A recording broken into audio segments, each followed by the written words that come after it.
Hi friends, welcome to Jaya's garden. நிறைய பேர் விதை ரிசீவ் பண்ணிட்டேன் அப்படின்னு சொல்லி மெசேஜ் பண்ணியிருந்தாங்க. ஆனால் என்னென்னா எல்லாருமே தனிப்பட்ட முறையில் ஃபோன் பண்ணி இது என்ன இந்த நெற்பவளம் எப்படி விதைக்கணும் அந்த மாதிரி நிறைய டவுட்டெல்லாம் கேட்குறாங்க. ஒவ்வொருத்தருக்கா ஃபோன் அட்டன் பண்ணி என்னால் முடியலை. ஸோ கடைசியாக சொல்லிட்டேன், நான் உங்களுக்கு நாளைக்கு நெற்பவளம் எப்படி விதைக்கிறது அப்படின்னு சொல்லி நான் வீடியோ போடுறேன் அப்படின்னு சொல்லிட்டேன்.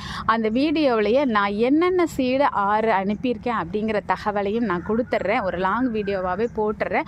அதை சீடு வாங்க போகிறவங்க எல்லாருமே ஸ்கிப் பண்ணாமல் பார்த்து தெரிஞ்சுக்கோங்க. ஓகேங்களா? ஃபோன் பண்ணி கேட்டால் எத்தனை பேர் போடுங்க, நான் அட்டன் பண்ணுறது லீவில் இருக்க போய் தொடர்ந்து அட்டன் பண்ணேன், ஆனாலுமே முடியலை. ஃப்ரெண்ட்ஸ் புரிஞ்சுக்கோங்க, சரிங்களா? அடுத்த நாள் ஸ்கூல் வந்துச்சுன்னா அதுவும் என்னால் பண்ண முடியாது. ஸோ அதனால் இந்த லாங் வீடியோ உங்களுக்கு தெளிவாக என்னென்ன விதைகள் என்ன கலரில் இருக்குங்கிறது வரைக்கும் சொல்லிடுறேன்.